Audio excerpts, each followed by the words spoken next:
Welcome to the RV Park Mastery Podcast, where you will learn the correct way to identify, evaluate, negotiate, perform due diligence on, renegotiate, finance, turn around, and operate RV parks. And now, here is your host, the fifth largest owner of RV and mobile home parks in the U.S., Frank Rolfe. There are all kinds of RV parks out there. Big, small, and everything in between.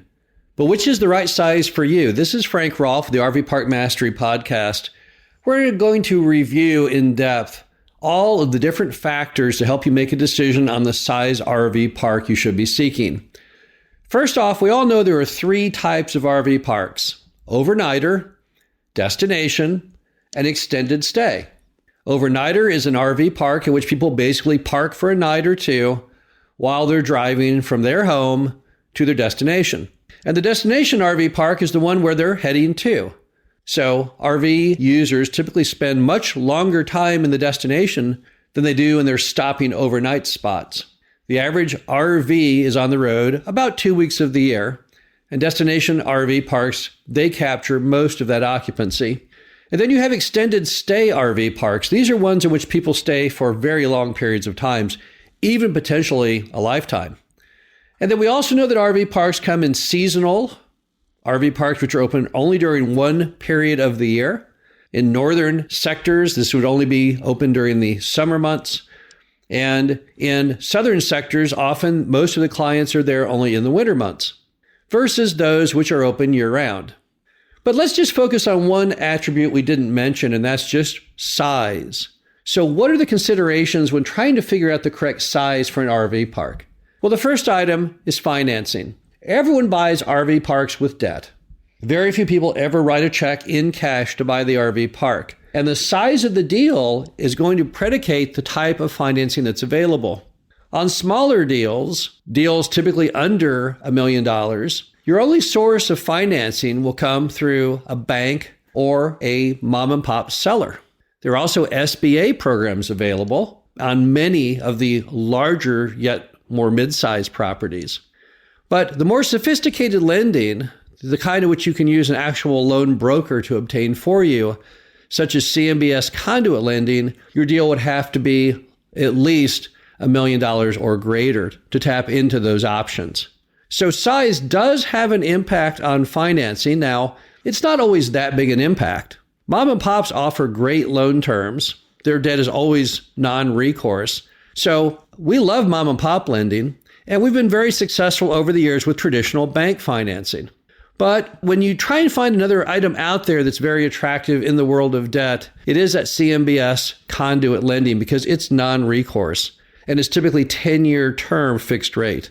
So if you wanted that 10-year fixed rate non-recourse debt, then the size would tell you you'd have to be at least $1 million and more.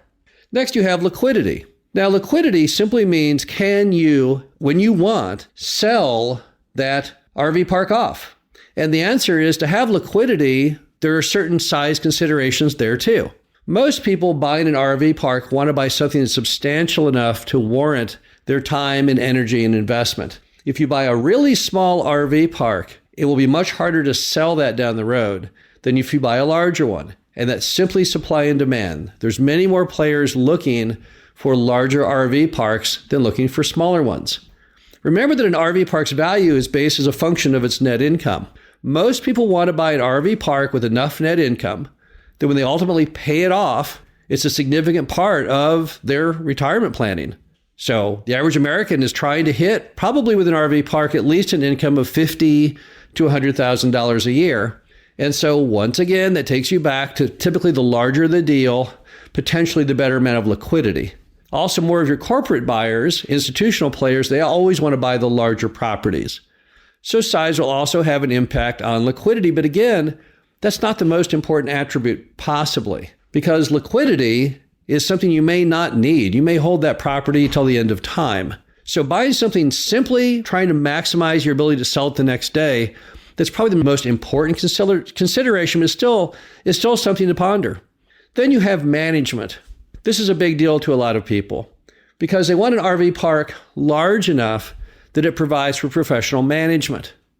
So how big do you have to be to do that? Well, again, it's going to all tie back to net income and what you can afford. If you want a manager on an RV park, a professional full-time manager, that's probably going to cost you $30,000 or $40,000 a year. So to make that a reasonable function of the revenue, you'll have to have a much larger property.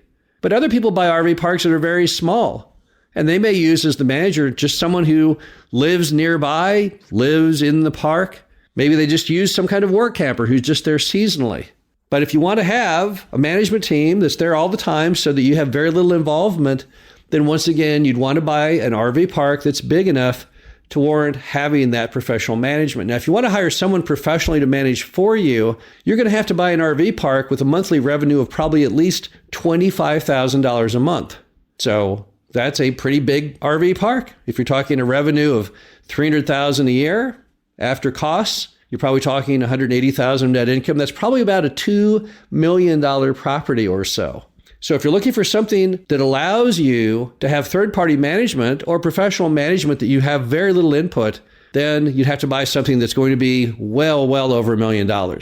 So if not having any personal stake in the management is important to you, you would have to shoot for something bigger. But then you have the problem of diversification of risk, because some people become so obsessed with management synergy that they lose track of the simple fact of diversity. What I mean by that is if you were to go out and buy a $2 million RV park, is that superior from a risk diversification perspective as having two $1 million RV parks? And is that better than having four or $500,000 RV parks that are spread out? This has been an issue for RV park buyers since the beginning. The question basically is, are you better spreading, hedging your risk among a number of properties, or putting all your eggs in one basket? Now, it's long been answered in the stock market. Warren Buffett, if he were here, will tell you, oh no, you want to diversify. You don't want to bet everything on one item. But that's what happens with most RV park buyers. They tend to buy the largest RV park they can afford. And in so doing, they put everything, there you go, all in, all the chips on that RV park. But that's not always the smartest strategy. If you had two RV parks that had the same revenue, same expense, same net income as the one, yes, it would be harder to manage that, obviously, because instead of having just one property now, you have two. However, if anything happens to one of those properties, let's say there's a weather event, a fire, whatever the case may be, let's just say there's highway construction that hampers people to get off at your exit, then you still got the stability of the one asset that is untouched, and you can probably still scrape through. If you have it all just on one, and your mortgage payment is too high, well, that might really hurt. So another item on size is just the concept of diversification and its opposing force, which is management synergy. Then there's another option based on management, which is self-managing. Many people buy RV parks because their goal, their desire, is to manage it themselves. They want to live in it. Often mom and pops have houses that are built next door or even inside the RV park, and their goal is to live in and operate that RV park till the end of time. Sometimes as a retirement plan, and sometimes just as a replacement for their day job. If that is your goal, you need to figure out how much money you would have to live comfortably, and then figure out what size RV park can provide that. You couldn't buy a tiny RV park and self-manage and live in it if it only has the ability to pay you $10,000 a year. That probably won't work. But the question is, how much money would you need to have, assuming your housing is paid for by the RV park, to have a happy, prosperous, and comfortable life? And again, that will also tie back to size. The bottom line to it is perhaps the most important choice of RV park size comes down to one simple rule, and that is, how big is that really great RV park deal?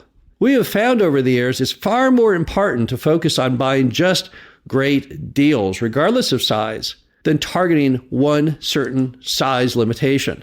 If you cast a big net, an open mind to look at all sizes of RV parks, then you're more likely to find the best economic deals. I would personally much rather have a portfolio of two smaller, fantastic RV parks than one larger average one. And I think you would agree. The bottom line to it all is that size is a very big consideration when buying an RV park. They come in all kinds of shapes and sizes, and the key is to pick what works best for you. This is Frank Rolfe, the RV Park Mastery Podcast. Hope you enjoyed this. Talk to you again soon. Thank you for listening to the RV Park Mastery Podcast. Be sure to visit us at www.rvparkmastery.com, where you can learn the correct way to identify, evaluate, negotiate, perform due diligence on, renegotiate, finance, turn around, and operate in RV parks.